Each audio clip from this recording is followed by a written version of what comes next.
Assalamualaikum warahmatullahi wabarakatuh dan selamat sejahtera.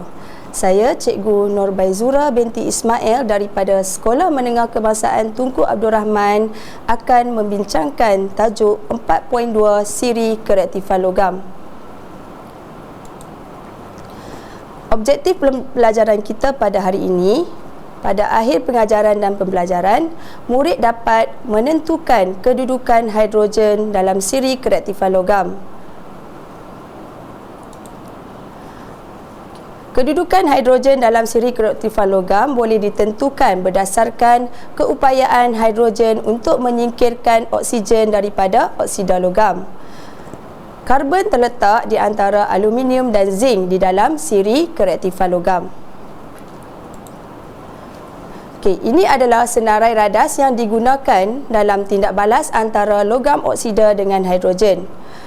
Antara bahan yang diperlukan dalam raja ini adalah kita memerlukan asid sulfurik cair, larutan kuprum sulfat, kalsium klorida kontang dan juga oksida logam. Dalam eksperimen ini, oksida logam akan dipanaskan di dalam piring porselin dan kita menggunakan berbeza-beza logam dalam piring porselin. Apabila pemanasan dilakukan, pemerhatian yang kita perolehi adalah aluminium oksida tidak berbara dan hanya menjadi warna putih, manakala zinc oksida pula tidak berbara dan menjadi warna kuning ketika masih panas. Logam oksida yang ketiga iaitu ferrum 3 oksida hanya menghasilkan nyalaan terang dan menghasilkan pepejal kelabu berkilat, diikuti oleh plumbum 2 oksida yang menghasilkan nyalaan terang dan menghasilkan pepejal kelabu berkilat, manakala kuprum 2 oksida menghasilkan nyalaan yang sangat terang dan menghasilkan serbuk perang. Jadi, jika kita lihat di sini, bagi logam oksida aluminium dan juga zinc, kedua-duanya tidak menghasilkan nyalaan, hanya berbara. Manakala ferrum 2 oksida, plumbum 2 oksida dan juga kuprum 2 oksida menghasilkan nyalaan yang terang apabila dipanaskan bersama-sama dengan kalsium klorida kontang.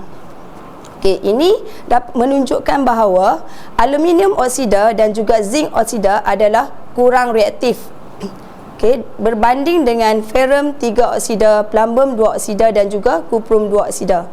Ini kerana hidrogen tidak dapat menurunkan aluminium oksida dan juga zinc oksida berbanding dengan oksida logam yang lain. Jadi, apa yang dapat kita katakan di sini, jika kita tengok pada siri kereaktifan logam ini, hidrogen berada di antara zinc dan juga ferrum. Kerana hidrogen adalah kurang reaktif, tidak dapat menurunkan zinc, tetapi hidrogen dapat menurunkan ferrum, timah dan seterusnya sehinggalah ke bahagian argentum.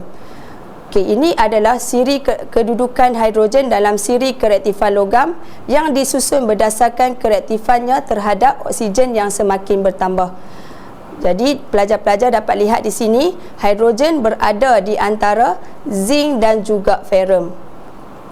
Sekian sahaja daripada cikgu untuk hari ini. Sekian, terima kasih.